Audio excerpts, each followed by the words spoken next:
प्रदेश अध्यक्ष वकार वारसी व जिलाध्यक्ष रईस खां के नेतृत्व में अंतर्राष्ट्रीय मानवाधिकार सुरक्षा संगठन का खिनी बाग में छोटे व्यापारियों के लिए विरोध प्रदर्शन। शाहजहांपुर में हर सप्ताह सैकड़ों साल से एक बुध बाजार लगती थी, जो कि नगर निगम ने हटाकर रेलवे लाइन बहादुरगंज में शिफ्ट कर दिया है, जिसके चलते छोटे व्यापारियों का काफ़ी नुकसान हो रहा है। इसी को ध्यान में रखते हुए आज अंतर्राष्ट्रीय मानवाधिकार सुरक्षा संगठन के प्रदेश अध्यक्ष वकार वारसी, जिलाध्यक्ष रईस खां उर्फ सुहेल, युवा जिलाध्यक्ष अशरफ कुरैशी, युवा जिला उपाध्यक्ष नीरज वर्मा, महानगर अध्यक्ष राम कुमार गुप्ता, प्रदेश महासचिव कल्याणी देवी, वेद प्रकाश गुप्ता, उप संगठन मंत्री बुलंद खां ने छोटे व्यापारियों की आवाज़ बन के जिलाधिकारी को एक ज्ञापन सौंपा है, जिसमें फड़ व्यापारियों के लिए कई मांगे रखी गई हैं। वहीं बता दें कि स्थानांतरित किया गया है। फड़ व्यापारियों की मांग है कि जो बाजार को स्थानांतरित किया गया है उसमें पूरी तरह से बाजार लगाने की कोई भी व्यापक व्यवस्था नहीं है, उसको पूर्ण रूप से तैयार किया जाए। रेलवे लाइन पर जहां भी दुकान लगनी है वहां पर टीन शेड डालकर व इंटरलॉकिंग करवाकर दुकानों को तैयार करवाया जाए। जब तक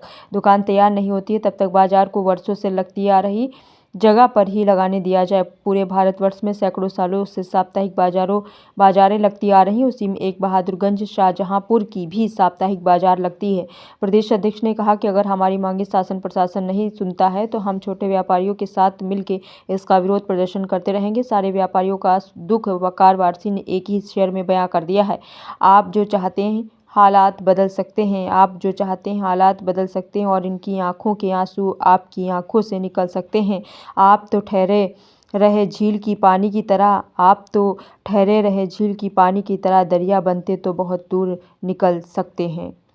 तो आइए देखते हैं पूरी रिपोर्ट शाहजहांपुर से ब्यूरो। मान्यवर आपने भी देखा है, नगर आयुक्त महोदय ने भी देखा है, जिलाधिकारी महोदय ने भी देखा है कि कुंटलों के हिसाब से धूल है वहां पर।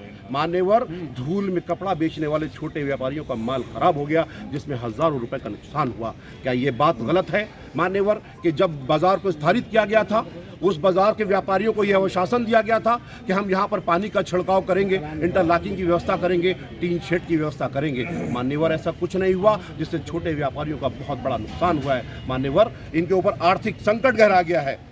फड़ व्यापारियों की दूसरी मांग यह है मान्यवर कि रेलवे लाइन पर जहां पर भी दुकान लगना वहां पर टीन शेड डालकर इंटरलॉकिंग खड़ना बिछवाकर दुकानों को तैयार करवाया जाए। जब तक मान्यवर दुकानें तैयार नहीं होती तब तक बाजार को वर्षों से लगी चली आ रही बाजार पे ही लगने दिया जाए मान्यवर, ताकि इनकी रोजी रोटी का इंतजाम हो सके। मान्यवर तीसरी मांग हमारी ये है कि पूरे भारतवर्ष में सैकड़ों सालों से साप्ताहिक बाजारें लगती आ रही हैं, उसी में एक बहादुरगंज साप्ताहिक बाजार भी है। इसलिए महोदय अंतर्राष्ट्रीय मानव अधिकार सुरक्षा संगठन जो मानव अधिकारों की बात करता है, देश के संविधान की बात करता है, आपसे आशा उम्मीद रखता है कि इस बाजार में गरीब बेसहारा दबे कुचले छोटे छोटे फड़ लगाकर अपने बच्चों को जैसे तैसे भरण पोषण करते हैं। पिछले 2 हफ्तों से सुचारू रूप से बाजार न लगने के कारण मान्यवर फड़ व्यापारियों पर आर्थिक संकट आ गया है। मान्यवर आपके भी घर में बच्चे होंगे, यहाँ बैठे हुए एसी की जिंदगियों में गुजार रहे हैं उनके भी बच्चे होंगे। मान्यवर जरा इनके चेहरों में देखिए, इनके चेहरों में आंसुओं के सिवा ये अपना आंसू अपना दर्द लेकर आपके सामने उपस्थित हुए। मान्यवर हम ये चाहेंगे, हमारा संगठन ये चाहेगा, जब तक वहाँ पर व्यवस्थाएं नहीं हो जाती मान्यवर तब तक बहादुरगंज में साप्ताहिक बाजार को लगने दिया जाए। मान्यवर यही आपसे आशा, यही आपसे उम्मीद लेकर के हम सब आपके समक्ष हाजिर हुए हैं। मान्यवर आखिरी और अंतिम बात यह है कि मान्यवर अंतर्राष्ट्रीय मानव अधिकार सुरक्षा संगठन चाहता है कि मानवीय अधिकारों का हनन न हो। मान्यवर यहाँ पर सब खड़े हुए मानव हैं, उस ईश्वर की संतान है। मान्यवर ये सब गरीब, इनके चेहरों में आंखों में आंसू देखिए। क्या ये सही था कि वहाँ पर मान्यवर, मैंने अपनी बात पढ़ ली मान्यवर, अपनी बात पढ़ ली है, दोहराना पड़ेगा मान्यवर, क्योंकि इनकी आंखों के आंसू जी ठीक है। और व्यापारियों की समस्याओं को जल्द से जल्द वो कराया जाए समाधान मान्यवर, ताकि जिससे फड़ व्यापारी अपने बच्चों का भरण पोषण सुचारू रूप से कर सकें और मानसिक स्थिति। हमें आपसे बड़ी उम्मीद और आशा है। इनके नंबर पे ठीक है, तो उसमें मेल आईडी से दे दीजिएगा। ठीक है, धन्यवाद।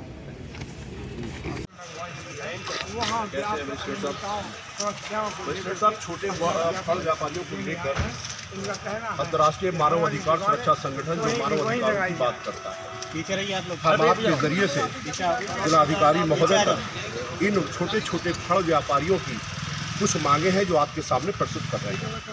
मान्यवर पूरे भारतवर्ष में साप्ताहिक बाजारें लगती है, जिससे बाजारों में रौनक लौटती है। पूरे देश के अंदर मुल्क जब से आज़ाद हुआ है, जब से जगह जगह साप्ताहिक बाज़ारें लगती है, जिसमें बहादुरगंज का भी एक ऐतिहासिक बाज़ार जिसमें शामिल है। इस बाज़ार से रोजी रोटी कमा करके अपने बच्चों का भरण पोषण करने वाले छोटे व्यापारियों पर आर्थिक और मानसिक संकट आ गया है। मान्यवर बहादुरगंज में लगने वाली साप्ताहिक बाज़ार से इन बंद होने से इनके जनजीवन पर एक बहुत बड़ा प्रभाव पड़ा है। मान्यवर ये 100 फल व्यापारी नहीं है, इनके पीछे 10,000 लोग हैं। वो लोग छोटे बच्चे हैं, माएँ हैं, बहनें हैं, बेटियां हैं। मान्यवर आप जिस कुर्सी पर बैठे हैं वो भारत के संविधान की देन है।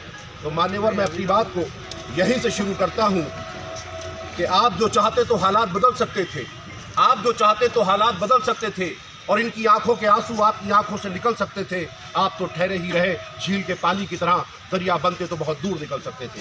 मान्यवर पहली मांग ये है कि भारतवर्ष में साप्ताहिक बाज़ारें, देश के संविधान ने इसको दिया है कि साप्ताहिक बाज़ारों में लगने वाले छोटे फल व्यापारियों की रोजी रोटी चलती है। मान्यवर पहली मांग ये है कि फल व्यापारियों की मांग ये है कि जो सदर बाज़ार, जो बाज़ार को स्थापित किया गया है, उसे पूरी तरह से बाज़ार लगने की कोई व्यापक व्यवस्थाएं नहीं है।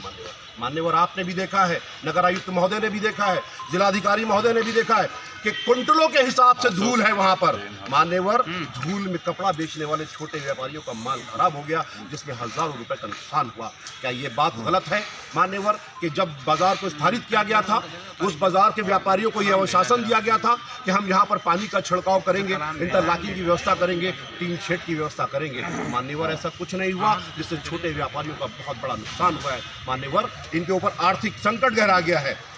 फल व्यापारियों की दूसरी मांग ये है मान्यवर कि रेलवे लाइन पर जहाँ पर भी दुकान लगना, वहाँ पर टीन शेड डालकर इंटरलॉकिंग खड़ना बिछवाकर दुकानों को तैयार करवाया जाए। जब तक मान्यवर दुकानें तैयार नहीं होती, तब तक बाज़ार को वर्षों से लगी चली आ रही बाज़ार पर ही लगने दिया जाए मान्यवर, ताकि इनकी रोजी रोटी का इंतज़ाम हो सके।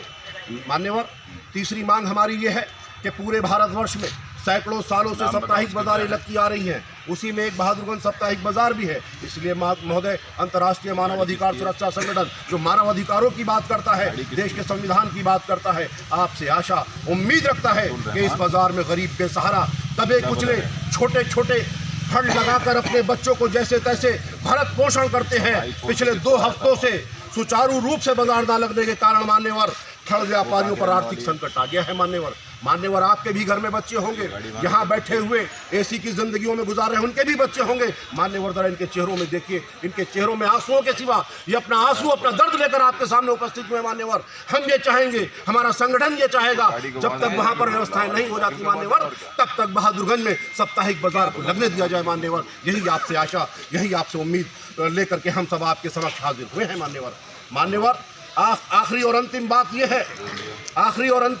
है कि मान्यवर अंतर्राष्ट्रीय मानव अधिकार सुरक्षा संगठन चाहता है कि मानवीय अधिकारों का हनन ना हो। मान्यवर यहाँ पर सब खड़े हुए मानव हैं, उस ईश्वर की संतान है मान्यवर ये सब गरीब, इनके चेहरों में आंखों में आंसू देखिए। क्या ये सही था कि वहाँ पर मान्यवर, मैंने अपनी बात पढ़ ली मान्यवर, अपनी बात पढ़ ली है, दोहराना पड़ेगा मान्यवर, क्योंकि इनकी आंखों के आंसू जी ठीक है। और व्यापारियों की समस्याओं को जल्द से जल्द कराया जाए समाधान मान्यवर, ताकि जिससे फल व्यापारी अपने